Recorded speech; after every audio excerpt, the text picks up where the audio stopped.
यिनीहरू उठेको अनुहारमा तपाईँले कतै पनि यति दुःख देख्नुभयो? कतै पनि यिनीहरूको आँखामा थोरै भए पनि आँसु देख्नुभयो? थोरै भए पनि मानवता देख्नुभयो? यिनीहरूलाई कतै पनि मानवता छैन। यिनीहरू किन उठेको थाहा छ? सुनसरीको घटनालाई लिएर राजीनामा माग्न उठेका, हाँस्दै गरेर राक्षसका जस्तो दाँत देखाएर सरकारको राजीनामा माग्न उठेका रे। यिनीहरूलाई कतै सुनसरीको घटनाले छोएको छ? जनता मर्दा यिनीहरूलाई कतै दुःख देखेको छ? यिनीहरूको अनुहारमा केही दुःख देखियो? यस्ताले देश बनाउँछन्, यस्ताले जनताको लागि काम गर्छन् भनेर तपाईँले भोट दिनुभयो? अलिकति पनि तपाईँलाई पापको डर लागेन? आज यस्ताले गर्दा हेर्नु त के भइरहेछ देशको हालत। अझ यिनीहरू हाँस्दै राजीनामा माग्दैछ। कमसेकम ती मरेका मान्छेहरूको लागि भने कमसेकम अलिकति भने देखावटी भए पनि, मन दुखेको जस्तो गरिदिएको भए पनि जनताको मनलाई शान्ति मिल्थ्यो होला नि, होइन? मैले नैतिकताको आधारमा मैले राजीनामा दिन्छु, मेरो नागरिकलाई मैले जोगाउन सकिनँ भनेर उहाँले भन्नुहुन्छ होला भन्ने मलाई लागेको थियो। मैले उहाँको चाहिँ सम्बोधन सुने, तर उहाँले कतै पनि राज्य के चाहियो र तँलाई? के चाहियो? राजीनामा चाहियो? आइज म दिन्छु खाते। कसलाई चाहिएको राजीनामा? आइज म दिन्छु। है राजीनामा लिन आइज यहाँ, मसँग छ राजीनामा। आइज। कसलाई चाहिएको राजीनामा? कसलाई चाहिएको राजीनामा? आइज यहाँ, म दिन्छु खाते। देशमा के अवस्था भइरहेछ? राजीनामा यो त्यो भनेर खुट्टा तान्न किन पर्छ के? जनताले विश्वास गरेर दिएको गठबन्धनको सरकार हो। कसले दिन्छ राजीनामा? दियो राजीनामा दियो भने त भोट दिने सब जनता बाटोमा गएर खेद्छ। तिमीहरूले बाटो सिकाउँछेस्? 1 सिटे 2 सिटे 5 सिटे 15 सिटे 16 सिटेले सिकाउँछेस्? तिमीहरू साला झोलेहरूले सिकाउँछेस्? खातेहरू देश यस्तो अवस्थामा छ, के गरेर मिलाउने, कसरी मिलाउने भन्ने छैन, के गरेर सहयोग गर्ने छैन। राजीनामा दे, राजीनामा दे। कसले गर्छ त? तेरा बाउले केपी ओलीले आएर गर्छ, प्रचण्डले आएर मिलाउँछ, हर्क सम्पाङले मिलाउँछ। कसले मिलाउँछ? रामपालले मिलाउँछ। कसले मिलाउँछ? खुसबु ओलीले आएर मिलाउँछ। कसले मिलाउँछ त? सिकाउँछस् तिमीहरूले। सरकारले आफ्नो काम गरिरहेकै छ। तेरा बाउहरू पछाडिबाट लागेर दुनियाँ काम गरिरहेकै छन्। ढुक्क भई यो घटनाले आर्की पार हो। तेरा बाउहरू ढुक्क भएर बस। तेरा बाउहरूले लगाउन पर्ने सम्पूर्ण बल लगा। तिमीहरू जान्छस्, ढुक्क भएर बस। जान्छस्। अन्तिम हो तिमीहरूको अन्तिम चलखेल हो। तिमीहरूले सुकुम्बासी उचालेर नि गर्न खोज्या हो। तिमीहरूले दुनियाँ गर्या हो। सहकारी पीडित उचालेर नि गर्न खोज्या हो। सुकुम्बासी उचालेर नि गर्न खोज्या हो। दुनियाँ केही सकेनौ। कुनै अस्त्र नलाइसकेपछि तिमीहरूले धर्म छोको। यो अस्त्र तिमीहरूको फेल भइसकेपछि तिमीहरू यति नराम्ररी भित्र जान्छस् भन्ने कुरा कसैले नि चिताकै छैनस् होला। जान्छस् 100 लेखेर राख। म पशुपतिनाथलाई प्रार्थना गर्छु छिटो यो कुरा साम्य होस्। यो मासला खातेहरूलाई यस्तरी भित्र हाल्न पर्छ। ओ माई गॉड, कुरेर बसिरहेको छु क्या म। तिमीहरूको दिन गनेर बसिरहेको छु के। रोक्न तिमीहरूको त पक। तिमीहरूलाई दिन्छु राजीनामा। म दिन्छु तिमीहरूलाई राजीनामा। है खातेहरू, ठुक्क खाते। उज्जा केपी शर्मा ओली भनेको डायमन्ड हो। मैले बोले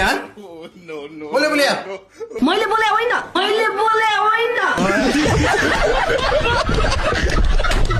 राम्रो मान्छेको राम्रै बानी। एमालेका युवा नेता सुहाङ नेमाङले भने 5 वर्षसम्म बालन सरकारलाई राम्ररी काम गर्न दिनुपर्छ। सके सहयोग गरौँ, नसके अनावश्यक विरोध गर्ने काम नगरौँ। उहाँको यो भनाइ तपाईहरुलाई कस्तो लाग्यो साथीहरु? नेकपा एमाले चाहिँ यो देशकै सबैभन्दा खतम, देश बिगार्नेमा 1 नम्बर चाहिँ कम्युनिस्टहरू हुन्। यिनीहरू कहाँको मार्क्स र लेनिनलाई भगवान मान्नेहरू हैन। यो देशलाई चाहिँ बर्बाद बनाउनु भयो के। उहाँको भनाइ तपाईहरुलाई कस्तो लाग्यो साथीहरु? कमेन्ट गर्नु होला है त। बालन शाह समाउनु पर्छ, सुदन गुरुङ समाउनु पर्छ भन्ने हाम्रो मान्यता। अनि हाम्रो मान्यता हो महेश बोगटेलाई समाउनु पर्छ, हर्के गुइठेलाई समाउनु पर्छ, धुर्वेलाई समाउनु पर्छ। जति नि माटेर एमालेका झोलेहरू छन् नि सबैलाई समातेर एउटै खोरमा जाग्नु पर्छ भन्ने हाम्रो मान्यता छ। तँलाई भोगटे 5 वर्षमा त यसले सब सिधाइदिन्छ देश। देश बेचेर खाइसक्यो भनेको। तिम्रो बाउले चाहिँ कहाँ छोड्या छ नि त यो देश बेच्नको लागि फेरि? तिम्रो बाउले त बेचेर खाएर भइसक्या हुन् त यार पहिले पनि। हे यार बालेन साले त्यही बचेको देश चाहिँ बचाउनु पर्यो भनेर प्रधानमन्त्री बनेका हुन्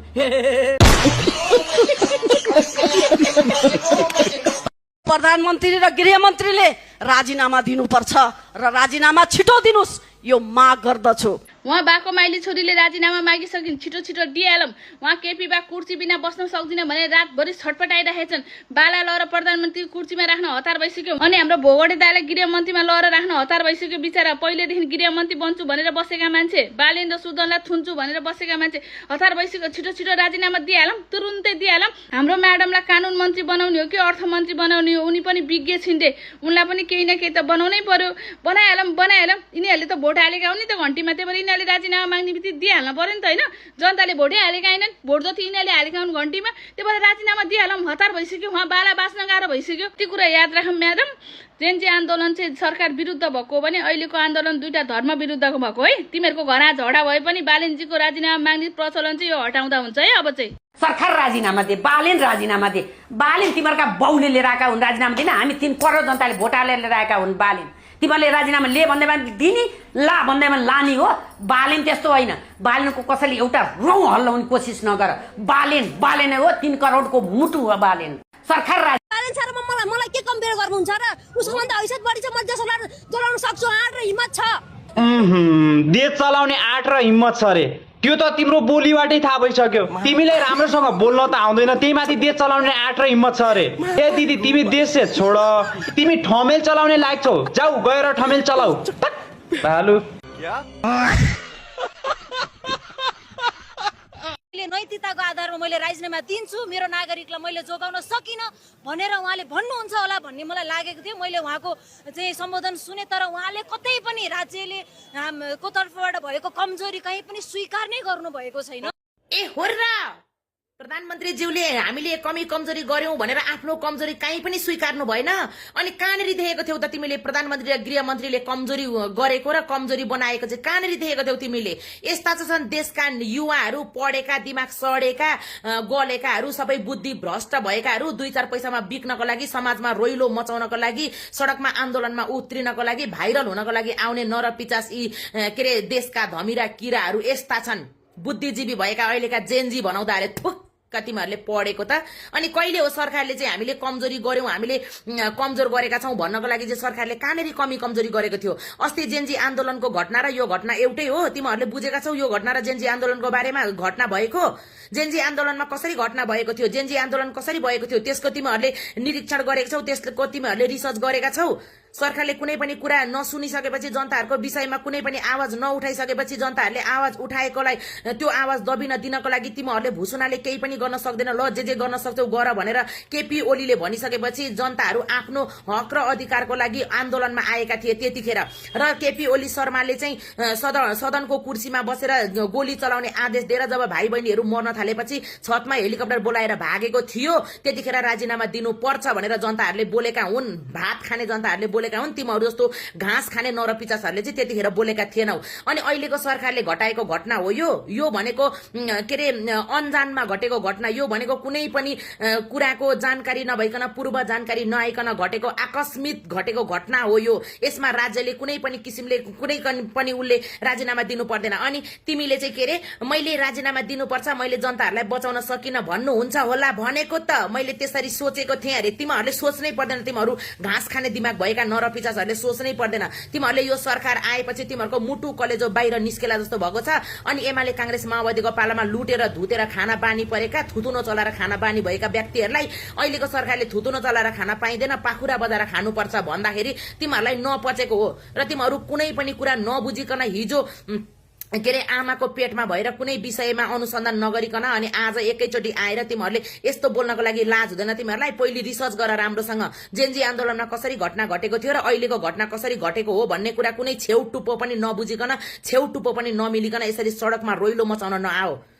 ढाडको करङ सेकिएला। मेरो छोराछोरी भएको भए उहिले नि म ढाडको करङ सरङ भाँचिदिन्थे यस्ता नरपिचास छोराछोरीलाई। लाज शरम नपचे। तुरन्तै देशको प्रधानमन्त्री र गृहमन्त्रीले राजीनामा दिनुपर्छ र राजीनामा छिटो दिनुस्। घाउ चराइरहेको बेलामा मलम लाउनुको सट्टा नुन चुक लाउन बन्द गरौँ। सम्माननीय प्रधानमन्त्रीज्यूलाई सुनसरीको युवाहरूको रगत पिउनु भयो भनेर भन्ने कि नभन्ने? हामीले भ्याम्पायरले रगत खानी जस्तो चाहिँ के यस्तो शब्द नि बोल्न पाइन्छ मान्छेको रगत खान मिल्छ त्यो हान्नै पर्दैन त्यो ढ्याङ गरेर के हुन्छ हानेर वरिष्ठ अधिवक्ता बाबुराम दाहाल भन्छन् हेर्दै जानुहोला बालेन शाहको विरोध गर्नेहरू आफै सकिन्छन् सही भन्नुभयो तपाईँले हर्केको सकिने दिन आउँदैछ जसरी केपी ओली प्रचण्ड र शेरबहादुर सकिए नि त्यो भन्दा नमद्दा तरिकाले हर्के सकिन्छ कोही साहु मारा कोही सहकारी मारा कोही अनि तपाईँ महापुरुष जेन्जी मारा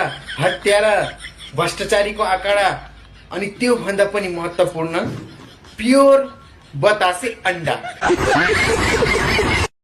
छोटो चर्चा गरौं समाज भडुवा सधैँ कचिङ्गल गर्ने र भ्रम फैल्याउनेहरूबारे प्रधानमन्त्री बालेन्द्र शाहका सबल र दुर्बल पक्षबारे हामी पनि अक्सर चर्चा गरिरहेकै हुन्छौं तर हाम्रो देशमा विश्लेषक भनिएका लेखक बुद्धिजीवी कहलिएका मिडियाले अनावश्यक महत्व दिएर कृत्रिम रूपमा उनीहरूको उचाइ बढाइदिएका वा भनौं गोबर बढी भएर हौसिएको बाली जस्ता केही समाज भडुवा बुद्धिजीवीहरू छन् जसको दाना पानी कहाँबाट कसरी कसले जुटाउँछ त्यो हामीलाई थाहा छैन तर उनीहरू निरन्तर एउटा समुदाय जाति लिङ्ग धर्मका मान्छेलाई शोषक भन्ने अर्को पक्षलाई अन्यायमा परेको भनेर समाज भाड्ने मात्रै काम गर्छन् उनीहरू बालेन्द्र शाहलाई कुनै अदृश्य योजनाकारको योजनाबाट सञ्चालित बन्छन् बालेन एक मुखौटा मात्रै हुन् उनलाई चलाउन रिमोट लिएर अध्याएर कोठामा कोही बसेको छ भनेर अनावश्यक कुतर्क गर्छन् अहिलेका प्रधानमन्त्रीबारे ठोस आलोचना गर्न मन लागेदेखि सतहमै देखिएका ठोस रूपमा प्रकट भएका सप्रमाण सामग्रीहरू आँखै अगाडि नै छन्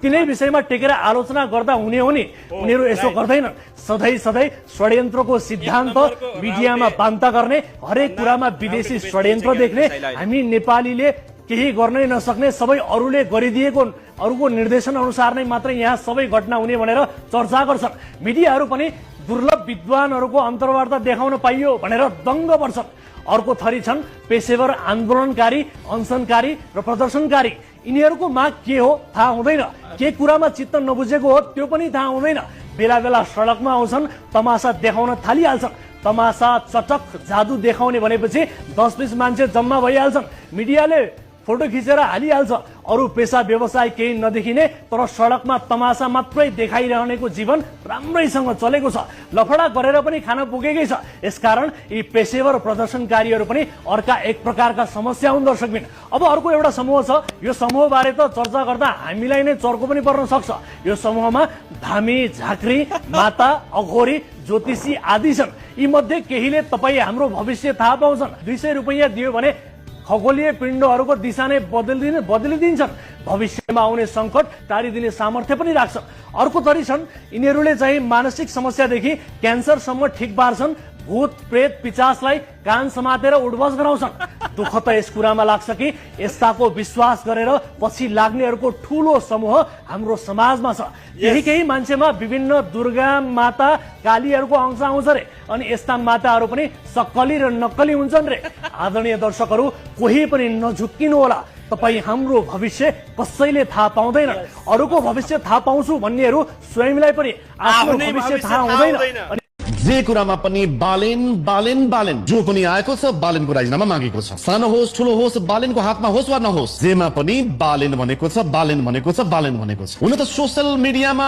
बालेनकै एल्गोरिदमले बढी काम गरेर होला मान्छेहरू कतै न कतै बालेनको नाम जोड्न थालिहाल्छन् तर साथीहरू तपाईहरूले के कुरा स्पष्ट बुझ्नुपर्छ भन्दाखेरि नि संसद फरक कुरा हो सरकार फरक कुरा हो र अदालत फरक कुरा हो बालेन प्रधानमन्त्री भएका हुन् यो देशको तानाशाह भएका होइनन् कैयन कुराहरू कर्मचारीको हातमा हुन्छन् कैयन कुराहरू पुलिस प्रशासनको हातमा हुन्छ र कैयन कुराहरू अदालतको हातमा हुन्छ र थुप्रै कुरालाई चेक एन्ड ब्यालेन्स गर्नको लागि संवैधानिक आयोगहरू पनि छन् मन्त्री परिषदबाट निर्णय गरेर तल्लो तहसम्म त्यो निर्णय पुग्न समय लाग्छ ए बाबा अस्ति भर्खरै होइन र बालेन शाह प्रधानमन्त्री भएको अनि यो कुरा त एकदम साँचो कुरा हो कि बिग्रिएको कुरालाई सुधार्न समय लाग्छ त्यसैले साथीहरू धैर्य बनाऊ हामी आफैले रोजेको सरकार हो यो सरकारले अजब गजब काम गर्छ आशा गरौँ यदि सरकार गलत बाटोमा गइहाल्यो भने तत्काल सच्याउन खबरदारी गर्न त तपाईँ हामी छँदैछौँ बालेनले ऋण लियो देश डुबायो अनि कसले भन्दैछ थाहा छ यो कुरा महेश बस्नेतले 100 चुहे खाके बिल्ली हचको छली भनेको केही नै हो महेश बस्नेतहरूको कुरा छ सरकारले फेरि ऋण लिँदैछ देशलाई अझै बोझ थप्दैछ मेरो एउटा सिधा प्रश्न छ यो कुरा बोल्ने नैतिकता तपाईलाई छ त कमरेड तपाईहरुकै पालामा देशको ऋण बढेको हो सम्झनुस् त प्रोजेक्टहरू घर घरमा ग्यास र तेल डाँडो डाँडोमा रेल पानी जहाजको अफिस प्रोजेक्टहरू सुरु गर्नुभयो सक्नु भएन पैसा खर्च भयो रिजल्ट नै आएन हेर्दा हेर्दै तपाईहरुको ठूलो दल सानो दलमा परिणत भयो आज तपाईहरु नै लेक्चर दिइरहनु भएको छ it feels less like concern and more like political drama कुरा सिधा छ ऋण लिनु आफैमा प्रब्लम होइन कसरी इम्प्लिमेन्ट गर्ने महत्त्वपूर्ण कुरा यो पो हो संसारका ठुलठुला देशहरू युनाइटेड स्टेट्स होस् वा जापान सबै ऋणमा छन् डिफरेन्स के हो भने उनीहरूले ऋणलाई इन्भेस्टमेन्ट बनाउँछन् हामीले धेरै पटक ऋणलाई एक्सपेन्सेस बनायौं मुख्य प्रश्न लोन लियो कि लिएन भन्ने होइन मुख्य प्रश्न त्यो लोनलाई अब हामी कहाँ लगानी गर्छौं अहिलेको बजेटमा फोकस केमा देखिन्छ भने रिजल्ट बेस्ड काममा अर्बन सिस्टमको सुधारमा वेस्ट ट्रान्सपोर्ट लगायतका इन्फ्रास्ट्रक्चरमा साथीहरू यो र्यान्डम प्रोजेक्ट होइन यो सिस्टम बिल्ड गर्ने प्रयास हो पहिले के हुन्थ्यो सोच्नुस् त रोड बन्यो भत्कियो फेरि बन्यो बजेट आयो सकियो हिसाब हरायो अब अहिलेको सरकारले ट्र्याकिङ र एकाउन्टेबिलिटीलाई ख्याल गर्यो भने गेम चेन्ज हुन्छ यही बेलामा अपोजिसनले के नरेटिभ बनाइरहेको छ देश डुब्न लाग्यो ऋणले सकियो तर ग्राउन्ड रियालिटी के छ भने नेपाल अझै पनि वर्ल्ड बैंक र इन्टरनेशनल मोनिटरी फन्डका अनुसार म्यानेजेबल डेट लेभलमा छ त्यो भनेको नेपालले आफ्नो ऋणलाई व्यवस्थापन गर्ने क्षमता राख्दछ हो साथीहरू सावधानी चाहिन्छ तर अननेसेसरी प्यानिक क्रिएट गर्नु द्याट्स योर पोलिटिक्स म स्पष्ट भन्न चाहन्छु प्रब्लम लोन होइन लोनको मिसयुज हो यदि पैसा सही ठाउँमा गयो करप्सन कम भयो र प्रोजेक्ट टाइममा फिनिश भयो भने ऋण लगानी बन्नेछ तर यदि फेरि कमिसन डिले लेन्दी पेपर प्रोजेक्ट लगायतका झन्झटहरू भयो भने त्यो बेला तपाईँ अपोजिसनहरू सही साबित हुनुहुनेछ यसको अर्थ तपाईहरुले उठाएको कन्सर्न कम्प्लिटली रङ भन्न खोजेको छैन तर तपाईहरुको इन्टेन्सन चाहिँ प्योर छ भन्न चाहिँ गाह्रो छ किनकि हिस्ट्री हेर्दा लामो समय शासक बनेर सिस्टम तपाईहरुले बिगार्नु भएको कमरेड केही समय धैर्य गर्नुहोस् कमसेकम 100 दिन त बित्न दिनुहोस् ऋणले देश डुबाउँदैन गलत मानिसको हातमा परेको ऋणले चाहिँ सबै चिज डुबाउँछ